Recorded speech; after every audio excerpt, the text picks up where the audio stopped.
It's Monday. You have all your meals prepped, you got your workouts written for the week, you got an early night Sunday, and you're already 2,500 steps in before breakfast. 2 days later, it's Wednesday. Work has been back to back all day, the kids have been driving you crazy, the weather's miserable, and it's the end of the day and all you want to do is order an Uber Eats and crash out on the sofa. So you do. Then Thursday comes. You were meant to do that workout last night. You were meant to get a walk in before work today. But what's the point? You already ruined it last night. Let's just call it a week and let's just try again Monday. Meanwhile, you see women out there, women who seem so disciplined, who never slip up, who never miss a workout, and you think, why can't that be me? In this video, we're going to dive into that all or nothing mindset. The exact mindset you know is keeping you overweight. Why do we do this? And the 4 steps to completely break out of it. So let's jump in. So why do we do this? I was reading the book Psycho Cybernetics, and the author explains something very, very interesting. Everything we do, consciously or subconsciously, at some level is orientated towards a goal. Your brain is constantly trying to move you towards whatever it believes is your target. And this bit is where most fat loss attempts go wrong, because people set a target for perfection. And the moment something stops being perfect, your brain assumes the goal has already been missed. Hey, we've already missed, so let's just conserve some energy and not do this anymore. But your mind is not just going to tell you it like that, as you do want to do this. So what's the easiest thing your mind can do to make you feel like you're still making progress,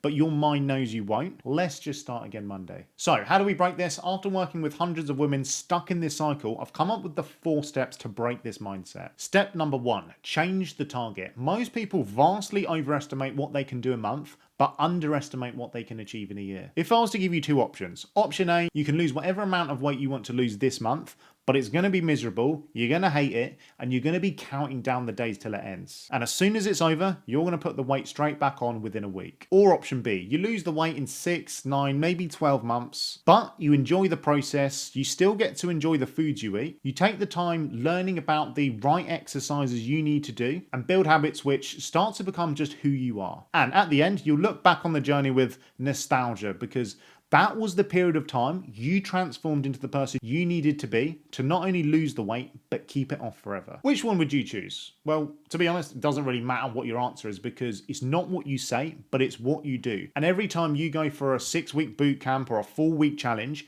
you are trying to fast track a long-term process. So instead of setting a goal to lose 20 pounds in 10 weeks, set a goal of developing a habit of the person who would be 20 pounds lighter. Maybe that's averaging 10,000 steps as a daily goal to start with. So maybe that means week 1, you set a goal for 5,000 steps. Week 2, maybe it's 5,500 steps. Now, you miss a day here and there, no problem, you just pick up the next day until you can do a full week before progressing to the next target. Will this take longer? Yes, but does it matter? You've already been trying to rush the process, and that's what's got you to here today, so let's do it properly this time. Step number 2.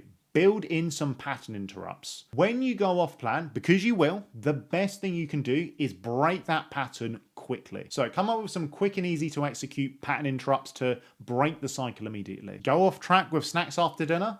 Go and brush your teeth straight away. Up late last night watching Netflix? Go for a morning walk. Had a stressful day at work and came home and raided the cupboards? Go for a 10-minute walk around the block after. The second you break the pattern and realize what you did really wasn't the end of the world, it makes it 100 times easier to get back on track. But at the beginning, your mind will fight this. It will trick you and tell you, what's a 10-minute walk gonna do? You might as well just give up. Your mind knows your insecurities, and remember, the mind is designed to conserve energy. So it will try and trick you and give you the easiest way out, in that there's no point and you might as well just give up and come back next week. But whatever it is you've done, I guarantee it's not as bad as your mind is portraying, and it's definitely not worth binning off the rest of the week. Step number 3, never miss twice. So after you've broken the pattern with a pattern interrupt, the next thing to do is get back on track as if nothing happened. Do not try and make up for it with extra workouts or skipping a meal or going for a run. But on the other hand, make sure you never miss twice. When a behavior repeats twice, your brain starts reinforcing that new pattern instead of the one you were meant to.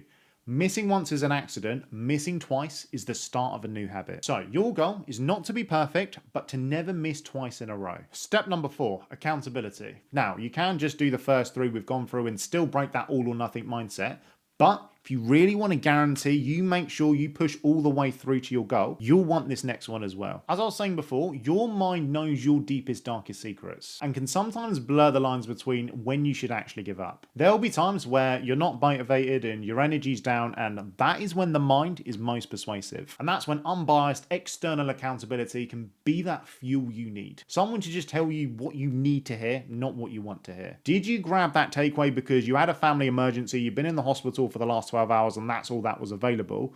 Or did you grab it because you had a hard day at work and you didn't really fancy what was on the meal plan? Did you skip the workout because you literally broke your arm over the weekend? Or did you skip the workout because you didn't have the best night's sleep? As humans, we are more accountable to other people than we are to ourselves, so why not take advantage of that? Now, if you are a woman over 30 and you're ready to ditch that all or nothing mindset and get to your goals the right way, and want some help, there'll be a link in the description below on how we can make that happen. If not, and you found this video helpful, all I ask is you subscribe. And if you want to see what's possible when you do set long-term goals and stop looking for perfection every week, make sure to watch this video next.